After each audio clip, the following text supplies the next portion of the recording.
Hello friends, my name is Aniruddh and I live in Adelaide South Australia. मैं यहाँ पे अगस्त 2018 से रह रहा हूँ and I am settled, kind of settled.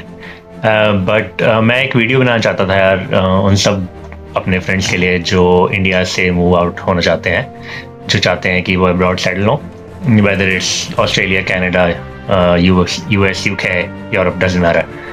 But मैं चाहता था अपना एक्सपीरियंस शेयर करूँ। बहुत टाइम से सोच रहा था बट अब मौका मिला है, तो मैं बस बताना चाहता हूँ कि यार कैसे सारा प्रोसेस होता है एंड कैसे आप यहाँ के थोड़ा सा अपना एफर्ट करके एक अच्छी जॉब ले सकते हो। तो बस इसीलिए मैं सोचा आज वीडियो बनाता हूँ। स्टार्ट करता हूँ मैं अपनी थोड़ी बैकग्राउंड से, हिस्ट्री से, ताकि जो लोग बहुत सिमिलर कंडीशन में रह रहे हैं उन्हें थोड़ा सा मोटिवेशन भी मिले, हेल्प भी मिले। मैं बीएससी नॉन मेडिकल ग्रेजुएट हूँ इंडिया से, चंडीगढ़ से। मैं चंडीगढ़ में रहता था। फाइनेंशियली नॉट दैट स्ट्रॉन्ग, तो मेरा हमेशा से थोड़ा माइंड था कि मैं बाहर जाऊँ, जो बहुत से लोगों का आजकल होता है और गलत नहीं है, इट्स गुड। इंडिया में अभी अपॉर्चुनिटीज़ थोड़ी कम है, पॉपुलेशन ज़्यादा है, तो थोड़ी प्रॉब्लम आती है जॉब सिक्योर करने में भी, करियर अच्छा बनाने में भी। बाहर अभी इजी है, तो लोग ऑब्वियसली सोचेंगे कि वो बाहर जाएं, एक्सपीरियंस करें अब्रॉड लाइफ भी। तो मेरा भी प्लान था, मेरा भी ड्रीम था। ग्रेजुएशन के बाद मुझे इमीडिएटली जॉब ज्वाइन करनी पड़ी। मैं फर्दर स्टडीज़ नहीं कर पाया। बीएससी नॉन मेड के बाद I thought about going into teaching, but ये ना, अब लाइफ इज़ इन इंडिया, तो थोड़ा सा डिफ़िकल्ट था। तो I thought what, let's start working. मेरा इंटरेस्ट स्टार्टिंग से ही इंग्लिश में थोड़ा ज़्यादा रहा है, whether it's English movies, English songs, English speaking. तो मुझे एक अच्छा ऑफ़र मिला बीपीओ से, इंटरनेशनल बीपीओ से, सो आई जॉइंड इन 2008। वहाँ पे मैंने कुछ टाइम वर्क किया, एक्सपीरियंस किया बाहर की लाइफ, क्योंकि it was a US bound process. तो कैसे वहाँ पे लोग रहते हैं, कैसे बात करते हैं, कल्चर थोड़ा सा पता लग जाता है when you talk to people. तो उससे मुझे इंटरेस्ट और बन गया बाहर आने में। ऑफ कोर्स मैंने ये नहीं सोचा था कि मैं कहाँ जाऊँगा, but it was something that I always had in my mind कि मैं इंडिया से बाहर निकलूँ यार, एक बार एक्सप्लोर करूँ, लाइफ देखूँ। तो काफ़ी टाइम से प्लान था, बट ईजी नहीं होता यार।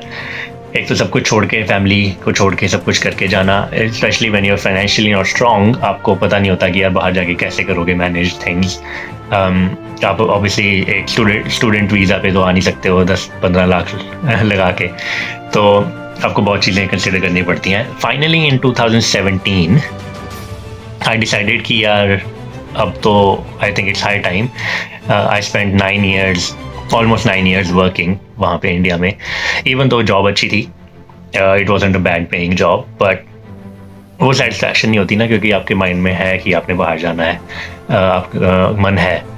तो इन 2017 आई डिसाइडेड कि यार मैं पता करता हूँ कि कैसे पॉसिबल होगा, और प्लान करते हैं बाहर जाने का। तो first thing that I did was contact a consultant. मैंने एक इमिग्रेशन एजेंट और कंसल्टेंट को कॉन्टैक्ट किया, जिनसे थोड़ी इन्फॉर्मेशन ली। मैंने पता किया कि कहाँ जाना बेटर है, कैसे प्रोसेस होता है, क्या क्या चीज़ें आपको मैनेज करनी पड़ती हैं and things like that. I found a very good consultant, जो मैं बाकी लोगों को भी रेकमेंड करता हूँ, कोई मेरे से क्वेश्चन करता है तो। एशिया पैसिफिक कंसल्टेंट इन चंडीगढ़, सेक्टर 35। उन्होंने मुझे बहुत अच्छी तरह गाइड किया, बहुत इन्फॉर्मेशन दी कि क्या क्या आपको मैनेज करना है, क्या क्या चीज़ें रिक्वायर्ड होंगी, कैसे कैसे प्रोसेस होता है स्टेप बाय स्टेप, और कितना ओवरऑल टाइम लगेगा। Because you should know these thing, ताकि आपको पता होगी एक्सपेक्टेशन क्या है प्रोसेस से, आपकी क्या है और एक्चुअल प्रोसेस क्या है। तो मैंने वहाँ से प्रोसेस स्टार्ट किया। Of course, the first thing that you need to consider is whether you have the money. ठीक है, क्योंकि बाहर आने के लिए पैसा लगता है यार। So you need to have, for Australia I know I spent about 3.5 lakh Indian rupees, जो मेरे ओवरऑल लगे पूरे प्रोसेस में, including the consultant fee and things like that. So मेरे पास सेविंग नहीं थी. I didn't have any saving even though मेरी जॉब अच्छी थी. I was getting good salary, but India में रहते हो कहाँ सेव होता है यार. You know you have friends, you have other things to take care of. तो सेविंग ऐसी होती है. तो मैंने एक पर्सनल लोन लिया अपने नेम पे सैलरी के बेसिस पे. आई टुक 5 लाख लोन, जिसमें से मुझे पता था कि 3.5 के राउंड तो वहाँ लग जाएगा. And plus I need a bit more saving to support me जब मैं यहाँ आ जाऊँगा. तो मुझे थोड़ा सा था कि यार एटलीस्ट उसके लिए भी मेरे पास पैसे हों. तो मैंने 5 लाख लोन लिया. उसके बाद मैंने प्रोसेस स्टार्ट किया. ऑफ कोर्स बहुत सारी डॉक्यूमेंटेशन रिक्वायर्ड होती है, including your education, your experience certificates and things like that. तो वो आपको सबको गैदर करना पड़ेगा. उसमें भी काफ़ी टाइम लग जाता है. The first step in the process is आपकी असेसमेंट होती है. आपकी एजुकेशनल असेसमेंट होती है या आपके एक्सपीरियंस असेस होता है. In case of Canada I think सिर्फ एजुकेशनल असेसमेंट होती है, बट ऑस्ट्रेलिया में ओवरऑल आपका एक्सपीरियंस भी असेस होता है. उसमें वो देखते हैं कि आपका कितना एक्सपीरियंस कंसिडर होगा, क्योंकि when you apply for a visa there is a category that you file for. तो क्या वो कैटेगरी मीट हो रही है, वो असेसमेंट करते हैं.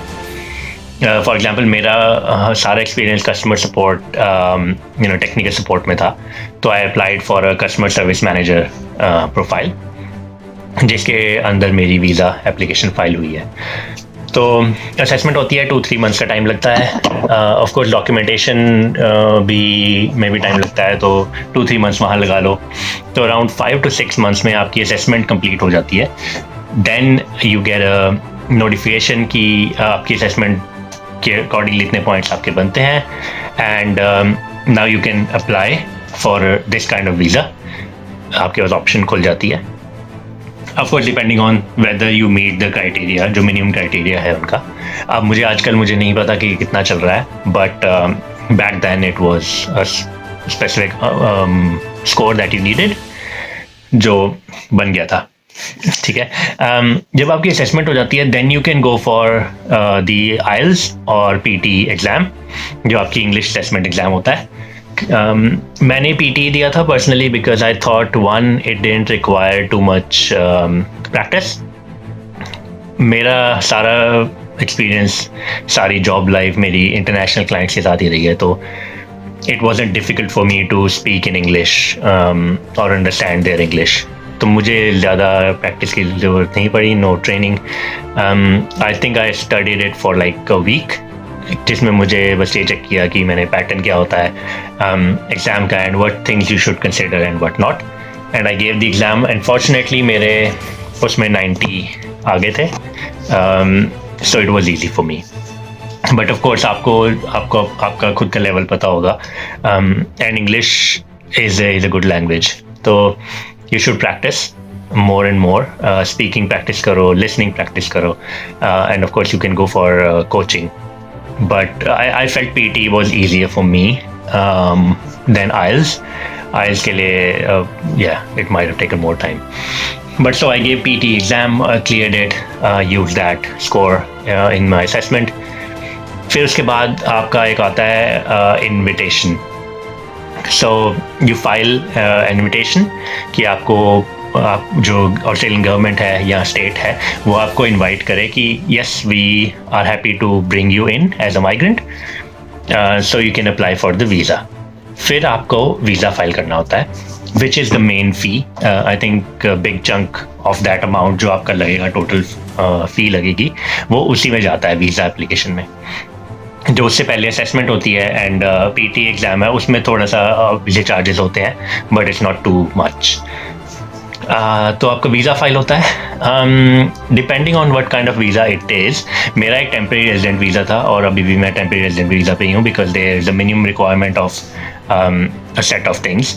लाइक फॉर एग्जांपल मेरे लिए था कि 2 years आपको रीजनल एरिया में रहना है एंड 1 year को आप तो टेम्परेरी रेजिडेंट वीज़ा में कुछ रिस्ट्रिक्शन होती है और आपकी एक रिक्वायरमेंट होती है मिनिमम जो आपको मीट करनी पड़ती है. Then you can apply for a permanent resident visa. जैसे मेरे केस में रिक्वायरमेंट है कि 2 years को आपको रीजनल एरिया में रहना है एंड 1 year की आपको टैक्सेबल जॉब इनकम दिखानी है.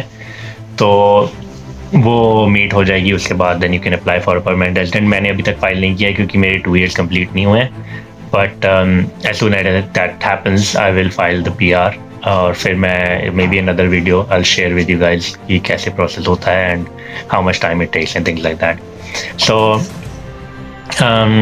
एक बार आपका वीज़ा फाइल हो गया है, वीज़ा आ गया है, 1 year के राउंड का टाइम लग जाता है वीज़ा आने में। ऑब्वियसली मेरा थोड़ा जल्दी आ गया था, 5 months में आ गया था, but I think overall starting from the documentation and then step by step process 1 year तो आप मिनिमम लगा के चलो कि लग ही जाएगा। जब आपका एक बार वीज़ा आ जाता है देन यू हैव रिक्वायरमेंट कि आपको इतने टाइम के अंदर एक बार विजिट करना है। फॉर एग्जांपल मेरा था 6 months के अंदर मुझे एक बार इधर आना है। मैं वापस भी जा सकता था उसके बाद, बट वही यार ऑब्वियसली ट्रैवल में भी it takes time and money. तो एक बार आप आ गए हो तो उसके बाद वापस से तभी जाओगे जब आपको जाना है राइट। सो तो जब एक बार आप यहाँ आ जाते हो फिर आपको थोड़ी सी चीज़ें सोच के चलना पड़ेगा। पहले से प्लान कर लोगे बेटर है कि फॉर एग्जांपल अकोमोडेशन कहाँ पे रहोगे वंस कम है, जॉब कैसे सर्च करनी है, डू यू हैव फ्रेंड्स और फैमिली जो आपको थोड़ा सा सपोर्ट कर सके। क्योंकि ये देखो when you leave a country, जो एक बड़ा स्टेप होता है, you leave your family back there, you leave your friends, job and things like that. तो आप एक बिल्कुल न्यू एनवायरनमेंट में, न्यू सेटअप में आ रहे हो, तो इट्स नॉट ईजी। आपको मेंटली भी थोड़ा सा प्रिपेयर होकर आना पड़ेगा कि ठीक है जा रहा हूँ, and you will have to manage जैसी भी सर्कमस्टांसेस होती हैं। At least in the beginning once you get used to it, start working, उसके बाद चीज़ें ईजी हो जाती हैं। मुझे भी पर्सनली अराउंड 2 months लग गए थे टू फाइंड अ जॉब। तो वो टाइम बहुत टफ था क्योंकि यार 9 साल से you been working, you been earning, और एकदम से आप 2 months के लिए फ्री हो जाते हो। आपको पता है कि आप एक नए एनवायरनमेंट में, कोई है भी नहीं साथ, तो आप कैसे मैनेज करोगे। But it's difficult, it's struggling. But एक बार आप जॉब में लग जाओ, you start earning money, then it gets normal. तो मैंने स्टार्ट किया एक सेल्स जॉब से। देखो यार जब आप आते हो डोंट एक्सपेक्ट कि आपको आते ही आपकी फील्ड में जॉब मिल जाएगी। It's not easy, but job ढूंढना is not easy, that's the problem. यहाँ पे सब कुछ ऑनलाइन होता है, तो online you submit, and because you don't have local experience तो companies take longer to contact you. तो ये मत सोच के आओ कि बस जाएंगे जॉब स्टार्ट कर देंगे एंड विल बी हैप्पी, नहीं। एंड जो भी आपके पास आ रहा है टेक इट, कोई भी किसी भी तरह की जॉब हो, जस्ट स्टार्ट वंस। उसके बाद आपको थोड़ा मार्केट आपके लिए ओपन हो जाएगी, आप और अपॉर्चुनिटीज़ भी आने लग जाएंगी। मैंने पर्सनली स्टार्ट की थी एक सेल्स जॉब से, डोर टू डोर सेल्स की जॉब थी। It was not an easy job, but you go to each door and talk to the people and try to sell them. It's difficult but it was an experience. I think एक ऐसी job बंदा करके थोड़ा experience gain कर लेता है। Then I got another opportunity of a tele sales job, जहाँ पे आपको you call them in sitting in office, call the customers and try to sell them, which was okay. And then I finally got into my online. I'm in the technical support now. मैं team lead हूँ, I'm leading a team, and it's good. It's a good job. So it's been more than 1.5 years now in this job, or I'm happy with it. So in terms of salary, look यार जब आप आते हो तो don't expect too much in the beginning. थोड़ा सा struggling रहता है। जब मैंने स्टार्ट की थी job, door to door sales job थी जो मेरी, उसमें I was only earning commission. तो जो भी मेरी सेल्स होंगी उस पर मुझे कमीशन मिलता था। And after that I joined the job, जो टेली सेल्स वाली जॉब थी उसमें I think it was around $26 an our.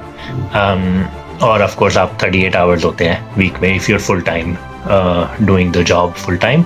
Casual jobs भी होती हैं यहाँ पे जहाँ पे आप 20 आवर्स में भी 10 आवर्स अ वीक कर सकते हो। तो जो भी आता है यार, on whatever comes your way take it in the beginning, फिर आप और अपॉर्चुनिटीज एक्सप्लोर कर सकते हैं। Now I am in a full time position और अराउंड $31 पर आवर की सैलरी पे रहता हूँ मैं, which is good, at least for me it's good. तो so that's how it works. एक बार आपने जॉब स्टार्ट कर दी फिर चीज़ें आपको ईजी भी हो जाएंगी, आपको मैनेज करना ईजी हो जाएगा। अब मैं एक शेयर्ड अपार्टमेंट में रहता हूँ, जहाँ पे 4 या 5 लोग हैं। You have one room for yourself. मैं इस रूम में रहता हूँ most of the time, but you can use all your amenities like kitchen, shared bathroom, things like that. So living area, you know, चीज़ें सब कुछ होती हैं घर में, depending on how you want to use them. मैं mostly इसी room में रहता हूँ because I am fine with it. You no, I keep watching movies and things like that to pass time. साथ साथ जिम भी चलता है फॉर फिजिकल फिटनेस। बट या थोड़ा यार मैं ये कहूँगा कि जो भी लोग बाहर जाते हैं, you have to have a mindset कि बाहर जा रहे हैं तो एवरीथिंग विल बी न्यू, तो थोड़ा आपको एडजस्ट करना पड़ेगा। You can't expect to live like you were living in back in India, कि आराम से मस्ती मारेंगे, चिल मारेंगे, फ्रेंड्स होंगे, घूमेंगे फिरेंगे। नहीं, इट्स नॉट दैट सिंपल। हाँ, थोड़े टाइम बाद 1-2 साल हो जाएंगे, then you can live your own life जैसे भी रहना है। लेकिन स्टार्टिंग में आपको यू हैव टू थिंक कि कैसे मैनेज करना है चीज़ें, तो थोड़ा सा टफ होता है। बट या that's how it is. And या whatever you think you wanna do it. मैं भी एक टफ सर्कमस्टेंसेस में से निकल के यहाँ पे आया था, और मेरे लिए भी पॉसिबल हुआ था। थोड़ा सा एफर्ट लगता है, but once you do it you at least feel happy. नहीं तो आप सोचते ही रह जाओगे, रिग्रेट करोगे कि यार कर लेना चाहिए था एक बार। वो नहीं है, अब एटलीस्ट मेरे में तो नहीं है। और जो भी लोग सोच रहे हैं वो यही सोचें कि अगर चाहते हैं एक बार करना तो ज़रूर अटेम्प्ट करें। Even if you fail, doesn't matter, you gain experience, right? So that's the way to go. Hi, या कोई भी क्वेश्चन हो, कोई भी इंफॉर्मेशन चाहिए हो मेरे से, इस रिलेटेड, प्रोसेस रिलेटेड, ऑस्ट्रेलिया में कैसी लाइफ है उस रिलेटेड, तो you can always ask me in the comments, और I will be happy to help. मैं एक न्यू वीडियो भी लाऊंगा जल्दी, जिसमें मैं और शेयर करूंगा इन्फॉर्मेशन। मैं भी यहाँ पे सराउंडिंग शेयर करूंगा कि कैसे यहाँ पे रहता हूँ, और कैसा एरिया है, एंड यू नो कैसे चीज़ें मैनेज होती हैं।